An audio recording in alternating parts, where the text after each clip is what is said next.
Hello everybody, and welcome to this video, which is kindly sponsored by Squarespace. So today I'm going to show you how to change some links. So this page under the channel, this has the link to the entire archive of dried up questions. So I'm just going to remove that because that's an old file, doesn't go anywhere close to the present day. And then I'm just going to put in a link to a Google Sheets document. And that's literally all you need to do to change a link on your website. So save and exit the page. Click on the link and that opens a new tab, and that shows now a Google Sheets document with all the dried up questions up to episode 301, all there ready to have a look at. The only problem with this approach, at least for this particular website of course, is that this document can therefore be edited by anyone, and well, that's not necessarily a good thing. So back we go, and instead of going to URL, we're going to select File, and then I'm going to upload a spreadsheet. There we go. And that's already ticked. So then go out of that and the link has been updated. Save, exit again. And now if I click on the link, in a few seconds, you get a spreadsheet with all the questions on them instead. So if after all these little mini tutorials I've been doing, you think you could build a website for maybe ideally naval history purposes, but you never know, you might want to do it for some other reason, then head over to squarespace.com/Drakenfell. You can get a free trial, and once you're ready, that little link will give you 10% off your first website or domain. So thanks once again to Squarespace for sponsoring the video, and on with the main show. USS Constitution had spent most of 1814 in harbour, as we've previously described, first refitting after her fight with Java, and then having to be recrewed and refitted again after some of both her fit and her crew were used elsewhere, including on the Great Lakes. Then, towards the end of 1814, she was blockaded in place, hovering offshore by the end of that year with 3 ships: HMS Acasta, a 40-gun fifth rate, which was one of the largest and most powerful of the 18-pounder frigates in Royal Navy service, but still an 18-pounder ship and possessed of fewer carronades than the American vessel, as well as smaller long guns. Constitution by this point was carrying something in the region of 54 guns. She had 30 24-pounders on the main gun deck, 22 32-pound carronades on the spar deck, and a pair of 24-pounder long chase guns. If Acasta was well fought, she would still be a tough opponent, but one that Constitution could be reasonably confident of beating. The same, however, could not be said for the other 2 ships in the blockading squadron, HMS Newcastle and HMS Leander. The sister ships had been rapidly built out of softwood the previous year, and each had a main gun deck armament of 24-pounders that was identical to that of Constitution, as well as a slightly larger upper or spar deck armament consisting of 24 or 26, depending on the ship, 42-pounder carronades, plus a quartet of 24-pounder chase guns. So they were actually more heavily armed overall, but slightly weaker of hull. Seeing as how both Newcastle and Leander had been built explicitly to hunt down and destroy the big American 24-pounder frigates, Constitution rather sensibly remained in port, but not idle. On the 17th of December 1814, while Leander was away being resupplied, a strong gale blew up and forced Newcastle and Acasta out to sea. Constitution, under the command of Captain Charles Stewart, lost no time at all in making full sail out of Boston, spurred on by the same wind that had dispersed the blockade, and Constitution promptly headed for the open sea. A number of other US ships in Boston also took the chance to make the same escape, but in this particular case, it's Constitution that we're interested in. First, she headed south, finding and taking a British merchant ship that had strayed from her convoy, but she failed to find the convoy itself, and so instead she headed over from where she was, which was by this point was abreast the southeastern US seaboard, heading towards Portugal via the various island chains. Less than a week after she sailed, the Treaty of Ghent had been signed. This technically ended the War of 1812, but to come fully into effect, it also had to be ratified by both governments. In later eras, the telegraph, the radio, and other such communications means would have allowed all of this to happen at the same time, or near enough. But back in those days, it meant that the final treaty copies had to be physically taken back to London and Washington, D.C., respectively, read by those governments, voted on, and then passed over to the respective ambassadors. Thanks to only having to cross the English Channel to get to London, the British had their copy fully signed off before the year was out. But it wouldn't be until the 17th of February 1815 that the US government was able to hand over its ratified copy to the British ambassador. And so into this slightly legally grey period, Constitution sailed. Initially, completely unknowing of the treaty negotiations and finalisations, but while cruising north of Portugal, Captain Stewart began to hear rumours from passing ships that the treaty had been initially signed. Aware he was now running on something of a timer, he set out to try and find and take one last British frigate, which would of course allow Constitution to have the honour of having started and ended the frigate duels of the War of 1812, with success in her favour in both cases. Elsewhere, the blockading squadron had reassembled and begun its hunt for Constitution, in the process overrunning the heretofore quite successful American privateer Prince de Neufchâtel, whose last achievement had been wiping out a quarter of Endymion's crew back in October 1814, as we described in the previous video in this series. Just under 200 miles from the island of Madeira, Stewart sighted a sail on the horizon just after lunch on the 20th of February 1815 and moved to investigate. This revealed another sail some distance off. As he closed, the two ships turned out to be the small 6th-rate frigates HMS Cyane and HMS Levant, ostensibly a 22-gunner and a 20-gunner respectively. Both ships were on general guard duty for Caribbean-bound convoys, and in light of their relatively small size compared to the more typical frigates that might come calling, they'd been refitted some time earlier. A small 6th-rate in normal circumstances might be expected to carry 9-pounder long guns, maybe 12-pounders if they were lucky, but Cyane, in this case, was carrying 22 32-pounder carronades on her gun deck, with another 10 18-pounder carronades in the open and a pair of 12-pounder long guns for chasing. Levant was carrying 20 32-pounder carronades and a pair of 9-pounder chase guns, and this meant that both ships had a substantially heavier broadside than their small size would suggest. They were about 2/3 the length of the American ship, but, like USS Essex, outside of their chase guns, it was entirely a short-range set of affairs. Cyane, of course, if you can do some quick mathematics, was also somewhat overgunned compared to her rating, as opposed to Levant, which was roughly within keeping. Of course, it didn't take a genius for either British captain to realise that individually they were completely outgunned, even with their heavier-than-average armament. Constitution carried just as many 32-pounder carronades as Cyane, but these were, on the American ship, a secondary battery. Nothing the two smaller ships had could match the long-range 24-pounders on the US ship's main gun deck. At around 4 in the afternoon, Cyane put on all sail and made for Levant after signalling that the oncoming ship was hostile. Around 5, the Constitution's bow chasers opened fire on Cyane, but the rounds fell short, and about 5:30 in the evening, the two British ships were close enough to communicate by shouting through loudhailers, and the two ships' captains, Captain Falcon of Cyane and Captain Douglas of Levant, resolved to make a fighting stand together rather than split and run. Unknown to them all, of course, was the fact that, at this stage, the war had been officially and completely over for 3 days.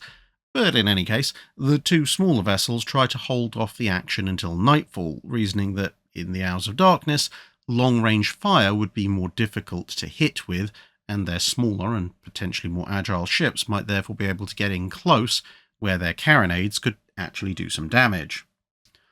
All three captains were excellent tacticians and sailors, but Stewart held the advantage in the form of his ship's speed and size, and he knew it was in his interests to engage sooner rather than later, and thus by around 6:10, The ships were forming a rough triangle, with Constitution having both British ships about 250 yards away to its port side, Cyane on the port aft quarter, and Levant to the port forward quarter.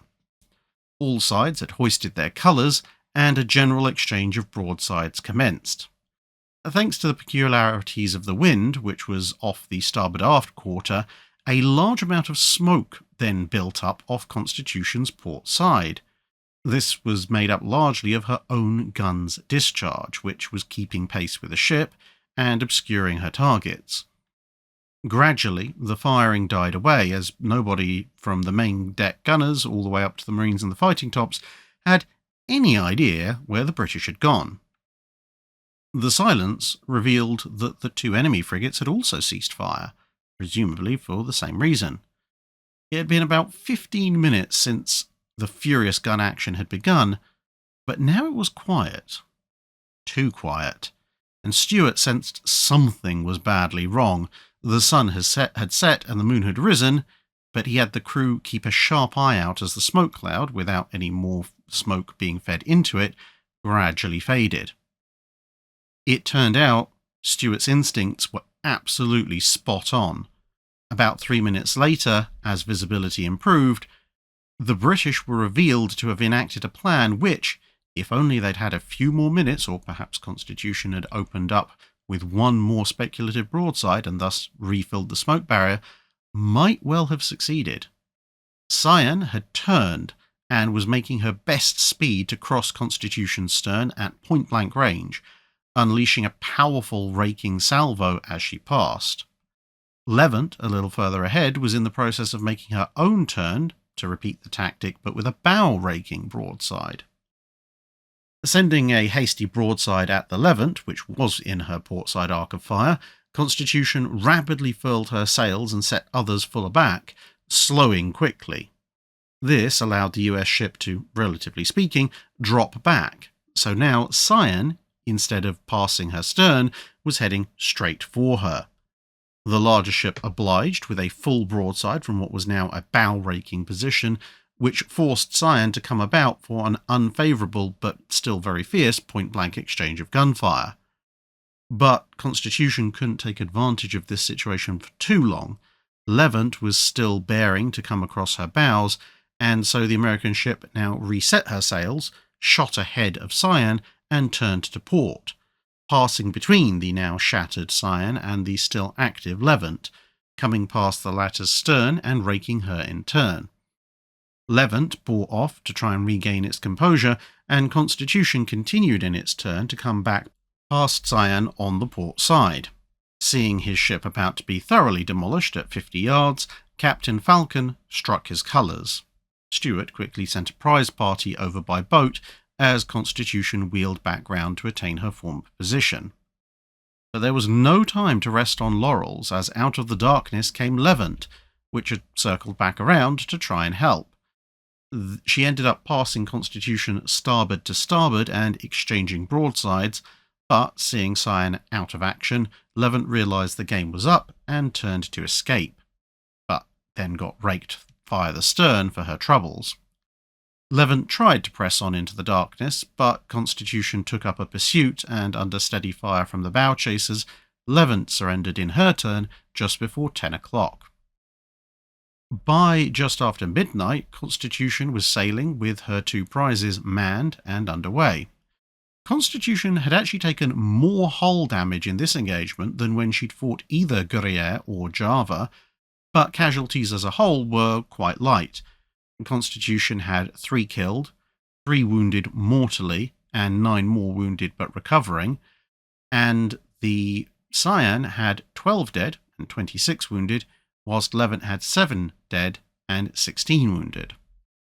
Both sides had displayed excellent tactical sense, and indeed it is conceivable that under a lesser master, Constitution might have been severely damaged or even lost under double raking salvos.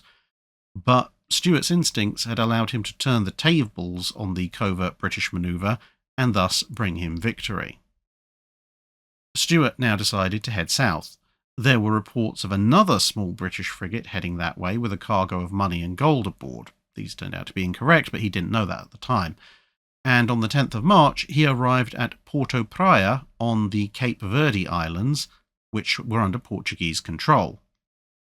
The next day, under a heavy fog, the Americans were trying to offload prisoners from Cyane and Levant onto a neutral cartel ship they'd acquired, as well as make repairs to Constitution and the two prizes, when a large ship's sails were sighted heading their way. At first, Stuart ordered his crew to make ready for another battle. Possibly this was another good prize for his growing fleet, whether it be a warship or a merchant vessel. But then 2 more sets of sails appeared, and both of these were of a similar size to the first. This was in fact the blockading squadron, who had been chasing down reports of Constitution ever since they'd captured that privateer, and now had finally closed the distance. Faced with 2 ships that were even larger and more heavily armed than his own, plus an 18-pounder frigate which was itself large enough to not be a pushover, Stuart realised there was only one course of action open to him: run. Portugal might well be officially neutral, but they were relatively friendly to the British, and even if everyone respected the rules, he had no particular desire to see out what was left of the war stuck once more under blockade. It seemed that the tables had fully turned. Every advantage that Constitution had was matched or exceeded by Leander and Newcastle. And to compound it, the American ship was short-handed, as about a third of her crew had been distributed in Cyane and Levant. And on top of that, they still had about 200 British prisoners still stashed below in their hold, as the transfer process ashore and to the cartel had been interrupted.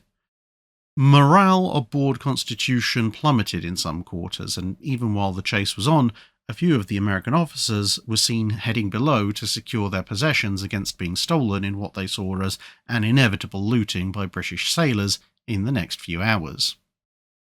Some of the British prisoners ashore, suddenly finding themselves at liberty, discovered a near-empty Portuguese fort nearby and opened up, enthusiastically, if somewhat ineffectually, at the departing American ship. In the relatively light winds, the sleeker Acasta began to gain, but further back, Leander and Newcastle, which were able to pace Constitution but not really make much headway in closing the distance, were trying to see through the intervening fog, and they thought, thanks to the haze, that the American force was in fact Constitution, United States, and the newly commissioned Guerriere, the latter 2 having supposedly maybe escaped their blockades in New London and New York under the cover of the same storm that had let Constitution out. Other alternatives discussed were perhaps these other 2 ships were Congress and Macedonian. In any case, Cyane was soon falling behind, and Stuart ordered her to make a break for home. This she did. Acasta, which was close enough to discern the true nature of the ships that she chased, declined to pursue, heading instead for the bigger prize. The chase wore on, and soon Levant also began to drop back. Stuart ordered her to try and break back towards Porto Praia. Now the stage seemed set. Even if Leander, the closest of the frigates to Levant, went after her, Newcastle and Acasta were more than a match for the short-handed Constitution. Acasta had gained the weather gauge off on the starboard aft quarter, which meant that the American ship couldn't run with the wind unless she exposed her stern to raking fire. And this, in turn, locked in her course and meant that, assuming the chase continued, Acasta would gradually be able to position herself much as Endymion had done to President, in the blind spot off to the starboard side, and then wear down Constitution's rigging and masts with chase gunfire. The moment any substantial amount of sail was lost, Newcastle would be all over the American ship, and with Acasta blocking Constitution's ability to manoeuvre freely, as well as adding her own supporting fire, it would soon all be over. Worse still if Leander happened to stick with the pursuit as well. Indeed, around 1:45 in the afternoon, Newcastle turned slightly and tried an experimental long-range volley. It fell short, but not too short. But now there seems to have been some mistake in signalling. Captain Collier, leading the formation aboard Leander, later maintained that he'd wanted to signal a Castor, his weakest ship, to chase after Levant and leave the big American to his own larger vessels. However, somewhere between the order being given and the signal flags being hoisted, this somehow turned into the entire British formation, including presumably a rather confused Leander, breaking off after the Levant, which was duly chased into port and under fire from both the frigates and the fort, which was still occupied by some of her own former crew. She quickly surrendered. Stuart, relieved that the prospect of HMS Constitution was receding far into the fog, made haste for the Western Atlantic. Landing his prisoners on his way through the Caribbean, he learned of the formal end of the war and made it to New York on the 15th of May, entering harbour to a hero's welcome, as Cyane had arrived just over a month earlier and been taken into US Navy service, of course carrying the news of the final engagements. And thus ended the final chapter of the frigate duels of the War of 1812. Next month, we'll wrap up this mini-series by going over the eventual fates of both the captains and ships involved in these duels, and any notable effects on the post-war world that resulted.